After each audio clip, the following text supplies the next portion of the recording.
loose ends in implementing the competency-based curriculum.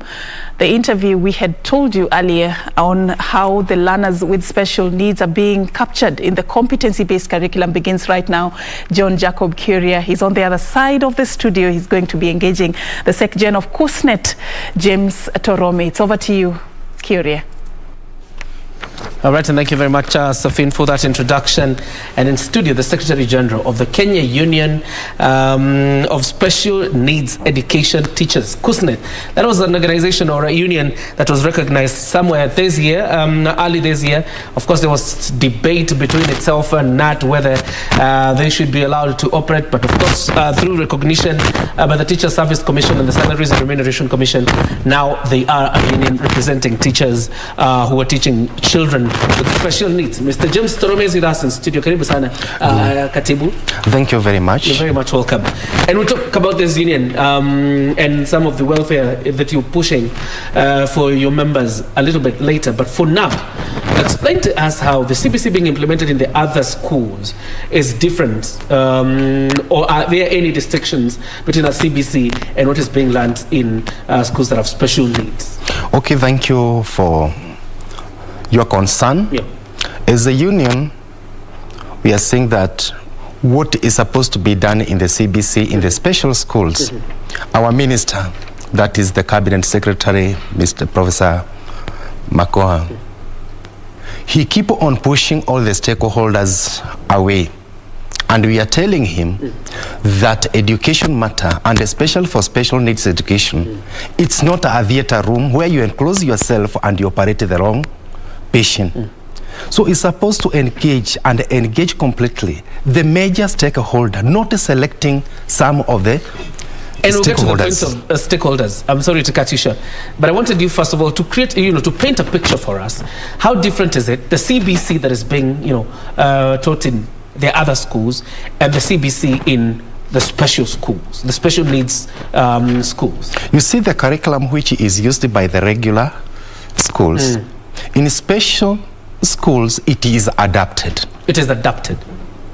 There is some changes which are done in that curriculum. Okay.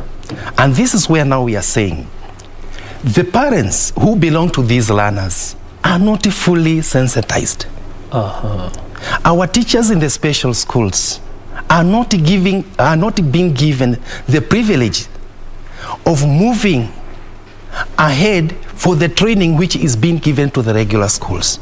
Okay. The special schools all the time is others. They're still being classified as others. As others. Okay. The major effort or the energy which the government is supposed to push on the area of special needs, we are not seeing it from our cabinet secretary. Hold it right there, because listening to PS Joan and the Cabinet Secretary for Education, sometime last, I think a year, in 2019 specifically, I had them say special needs children will be catered for absolutely in this syllabus or in this curriculum, because what we have seen previously is where they've been left out by the other curriculum and they're lagging behind. And their admission was this CBC is going to cure some of these problems. You're saying it is not curing. We are not fighting the CBC. Okay.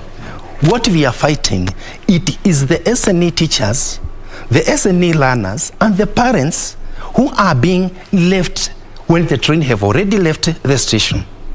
Playing catch-up. Now the playing catch-up. This is what now we are asking. Let the CS be serious with the real stakeholders in special education. Don't go and get a group of people who are claiming they are the stakeholders in the special needs while they are not. If teachers are not represented in whichever meeting you are calling, then who is representing these special needs learners? There was a training before we rolled out CBC, or before CBC was rolled out. There was training for teachers, and I remember meetings happening around. Your friends in the Kenya National Union of Teachers were lobbying their members, some to attend, others not to attend. Are you saying there was no training done for special needs education teachers? It's not adequate. It's not adequate. Okay. Because currently, even right now we are seated here, there are teachers who are not trained in handling the new curriculum. So they are still now in the mentality of the older curriculum. Okay. Now, when will they catch up and things are moving?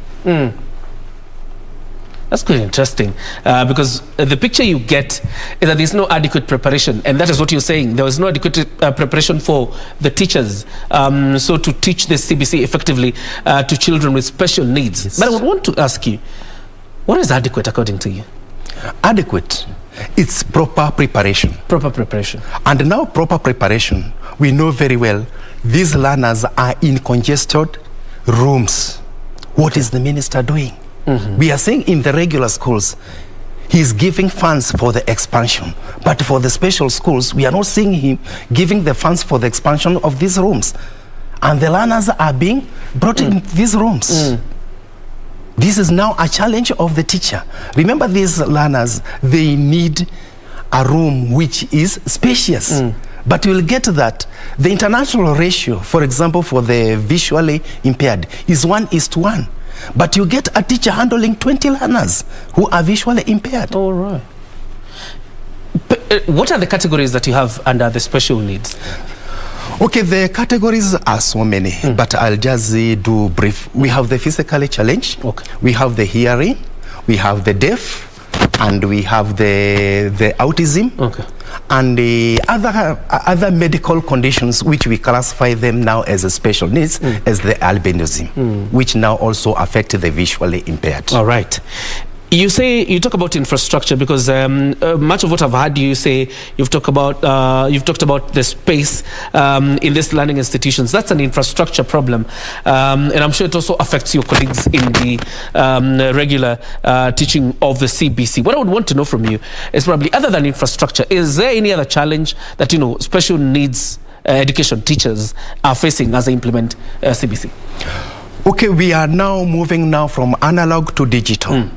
And when you go to these schools, especially for the visually impaired, they are still using the braille machine, which you may think that is a tailoring station. We need now the modern machines, which now they can use. You go to a class and you think this is a textile industry, everywhere. And we are talking of the digital era. There's also a problem when I listen to you colleagues from the regular implementation of CBC. And the problem is, other than just infrastructure, even the planning in terms of rollout. For example, right now, it is not even yet agreed whether a junior secondary school will be stationed in primary schools or in secondary schools, and whether we have even built capacity for the same. Are those challenges you're also facing as SNE teachers? Okay, the other bigger problem which we are facing as the SNE teachers, it is the shortage. The shortage of teachers is so high. There's a shortage of teachers. There is a big shortage of special needs education teachers in this country, which now that one is supposed now to be addressed by the Teacher Service Commission. And what now we can tell the Teacher Service Commission, there are so many teachers in the regular schools who are trained in special needs education. These teachers now are supposed to be deployed in the special schools and the special unit for them now to bridge the gap. But those teachers are still in the regular schools. All right. Let me take you back to a question I had asked you earlier, because listening to the minister and the PS, their argument was the other curriculum, children living with disabilities or the special needs were being left behind. This one is more, about creating a form for yourself.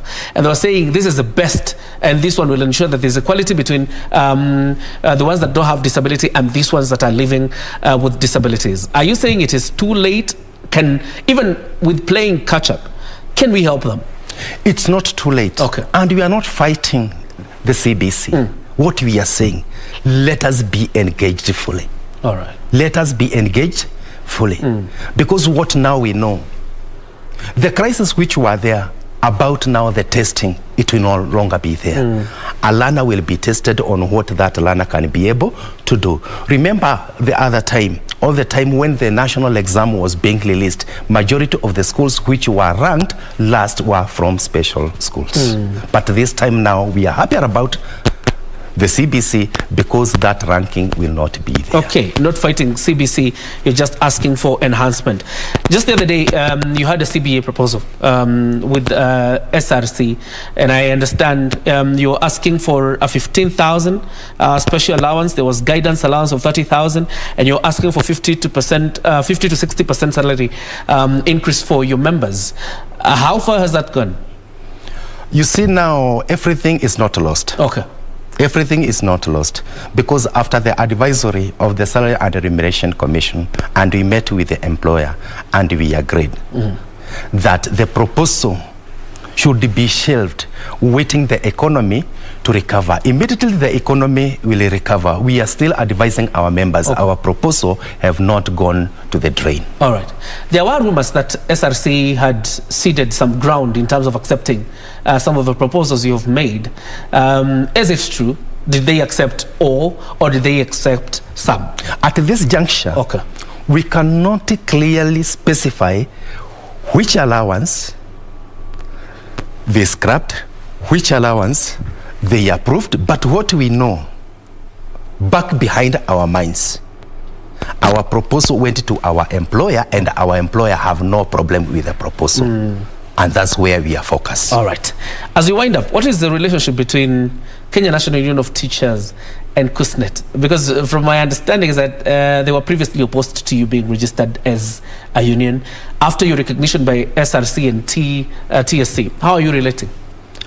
The relationship is not so badly now. It's not as bad as it was. It's not badly now as it were during the registration, and now coming up to get the recognition agreement. But what we are asking, KNUT was registered in a paper. We are also registered in a paper, and all those two papers are valid. They respect us, we respect them. We are within the SNE, they are within the line of the regular. Let them concentrate within their line, we concentrate on our line, there will be no conflict. I would imagine that your interests converge at some point. Do you consult? At this juncture, we don't consult because each organization is independent. Okay. Even when your interests are converging, you don't consult? We don't consult at this juncture. Okay, at this juncture. I'll give you a moment to say your last word on this camera before we wind up. Your parting shot as we wind up.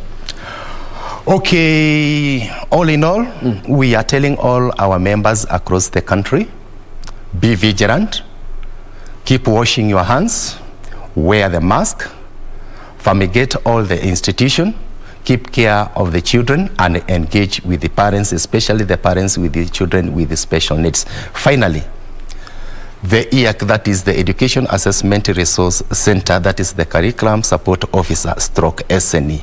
Let them move out of the county director's offices and they go back to the EAC to work there. Because now we are seeing they have turned to be education officers, but not people to go and assess learners with disability across the country. But interesting, and of course, as you tell your teachers to take caution, it's also important we remind them that get vaccinated too, because the vaccines are now available.